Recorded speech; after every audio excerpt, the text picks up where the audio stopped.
Bismillahirrahmanirrahim. 48 tahun umur saya, baru kali ini mendapatkan pengalaman nyata dari pelajaran sirah Rasulullah dan para sahabat, yaitu bagaimana sebenarnya fungsi para ulama di tengah umat, dan bagaimana Rasulullah dan para sahabat memperlakukan masjid. Malam tadi saya sampaikan di Masjid Nurul Huda di Gadui tentang fungsi masjid sama Rasulullah menata segala urusan yang berkaitan dengan kehidupan, termasuk masalah muamalah, masalah siasah politik, masalah-masalah keumatan diselesaikan semuanya di masjid. Setelah pembicaraan kami tuntas selesai malam tadi, kami pulang. Saya, Ustaz Profesor Dr. Abdul Samad Hafizahullah, guru kita Ustaz Jafar Ansari, dan Abuya kita tercinta Buya Tengku Zulkarnain. Lalu kami duduk dan makan bersama. Di situ saya tidak tahu tema dulu ini apa.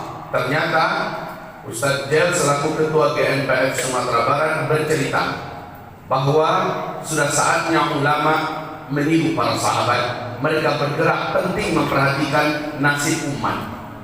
Maka kami pun bergerilya mencari orang-orang terbaik.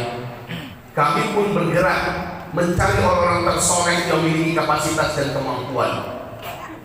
Lalu kami temukan sosok itu dan kami rayu, kami bujuk agar kembali ke kampung halaman. Setelah itu kami bermusyawarah dengannya, kami mau untuk Islam begini, kami mau untuk umat begini, kami mau kota kita seperti ini, kami mau Sumatera Barat begini. Anda bisa? Yang bersangkutan mengatakan Bismillahirrahmanirrahim. Lalu setelah itu putuslah keputusan kami bahwa kami memilih si Fulan bin Fulan untuk kami boyong ke Sumatera Barat. Dan dia adalah orang yang sangat sukses dalam bisnis, keluarganya adalah keluarga religius, ternyata punya dari sejarah ke atas adalah orang-orang tokoh-tokoh terkenal di Sumatera Barat. Masya Allah. Kemudian saya dengarkan pula bagaimana Ustaz Abdul Samad memberikan arahan. Saatnya kita harus menggali sejarah. Para sahabat mereka menentukan pilihan, dan mereka berbeda pendapat dalam pilihan orang-orang terbaik. Perbedaan pendapat untuk memilih siapa yang akan memimpin di setelah Nabi Muhammad meninggal. Yang ini Ansar memilih Fulan bin Fulan, Sa'ad bin Ubadah. Yang sementara yang Muhajirin memilih Fulan bin Fulan. Ini adalah orang terbaik yang dipilih. Yang memilih adalah para sahabat yang kalibernya di atas para ulama, langsung di bawah Rasulullah.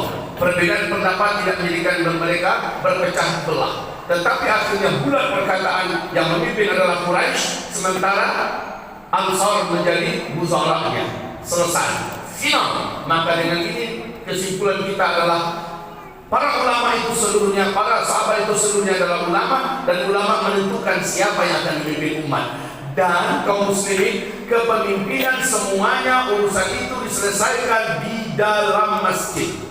Rasulullah menyelesaikan urusan pemerintahan di dalam masjid. Abu Bakar menyelesaikan urusan pemerintahan di dalam masjid. Umar bin Khattab menyelesaikan pemerintahan di dalam masjid, termasuk memilih siapa yang akan diangkat, siapa yang akan diturunkan, bagaimana teknis mengangkat, siapa dan bagaimana, semuanya di masjid. Maka inilah Islam kafah yang tidak membelah-belah masjid. Masjid hanya khusus untuk ibadah, masjid hanya khusus baca Quran, dan masalah politik jangan bicarakan di masjid. Ini sudah melanggar sunnah Rasulullah dan sunnah para sahabat. Sementara dalam surat At-Taubah ayat 100 Allah mewajibkan kita kalau pengen masuk surga, tiru para sahabat, tiru Muhajirin, tiru Ansar, kalian akan mendapat ridha Allah, kalian akan pasti masuk surga. Inilah para sahabat.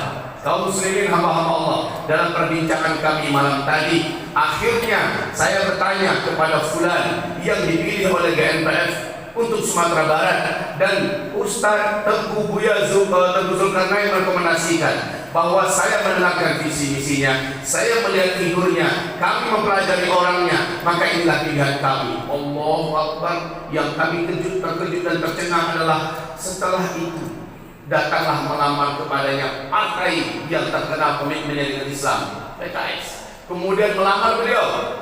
Datang juga Gerindra, melamar beliau. Datang pula Golkar, melamar beliau. Setelah kami duluan, setelah kami memilihnya, setelah kami tentukan ini pilihan kita, ini pilihan ulama, maka yang lain merapat. Beda kalau yang belumnya, ini ulama didatangi untuk minta doa.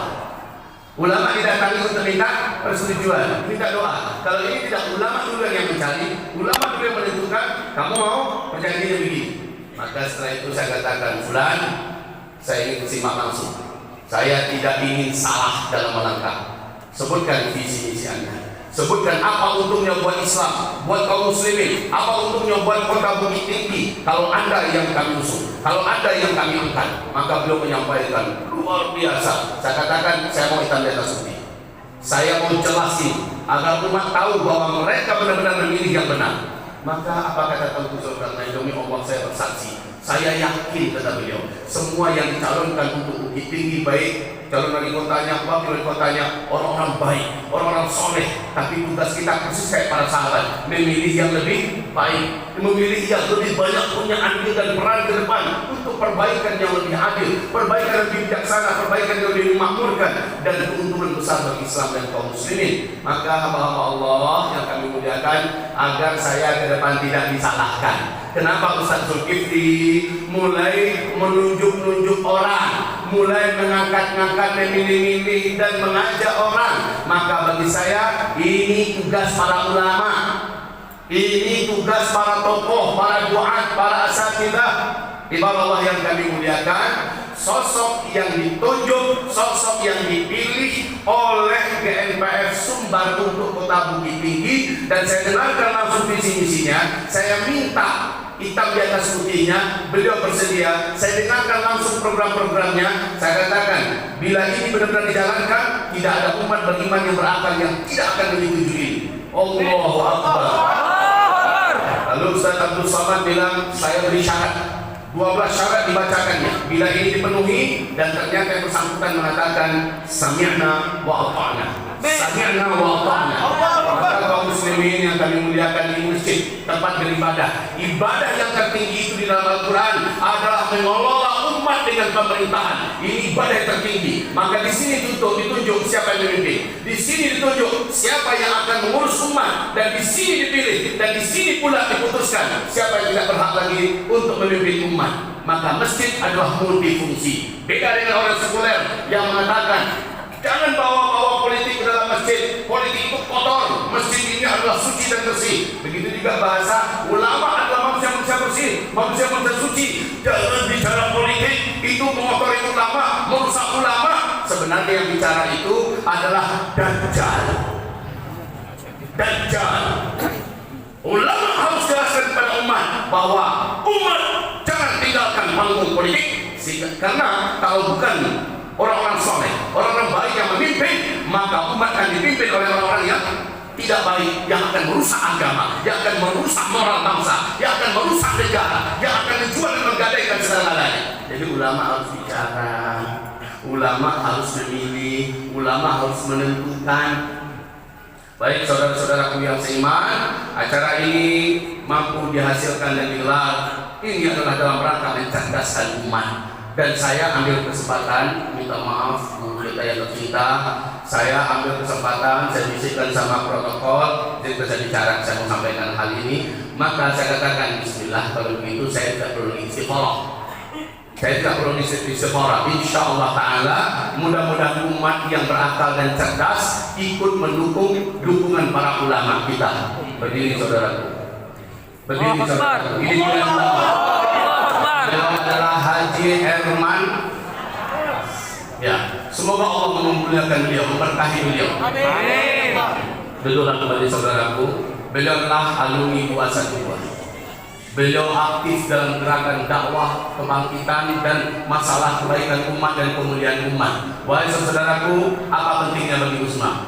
Sarupiah pun tak pernah beliau, dan aku tak akan pernah minta kepada beliau. Tapi saya mengatakan Bukit Tinggi ini butuh kepada figur yang akan memikirkan agama lahir batin lebih daripada sebelumnya. Bukit Tinggi ini butuh kepada pemimpin yang akan melepaskan mata rantai riba, mata rantai rentenir. Bukit Tinggi ini butuh kepada pemimpin yang peduli dengan ulama, peduli dengan berburu mengaji, peduli dengan tokoh-tokoh, peduli dengan pesantren-pesantren lebih daripada sebelumnya.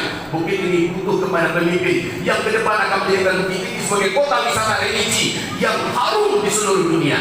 Kita ingin Bukit Tinggi negeri yang beradat, adat bahasa Isyarat, syarat bahasa Kitabullah, adat mengatur syarat mengatur adat memakai. Kita ingin demikian, dan ini sumpah yang kita ambil daripada beliau. Kaum muslimin, minta maaf apabila saya berani dan lancang bicara ini, maka hanya Allah lah yang maha tahu. Dari dulu saya mengatakan saya benci dengan urusan politik, tetapi sekarang saya tidak bisa diam lagi. Saya tidak sanggup lagi diam. Minta maaf apabila seandainya hari ini saya sudah mulai berbicara di depan publik, dimanapun provinsi saya berada, saya akan dengarkan ulama-ulama setempat, saya akan dengarkan suara umat, dan saya akan lihat mana yang lebih soleh di antara mereka. Lalu saya tidak akan ragu mengatakan saya mencintai sebulan karena Allah Subhanahu wa Ta'ala. Mohon maaf lahir batin. Jazakumullah khairan katsiran. Assalamualaikum warahmatullahi wabarakatuh. Waalaikumsalam.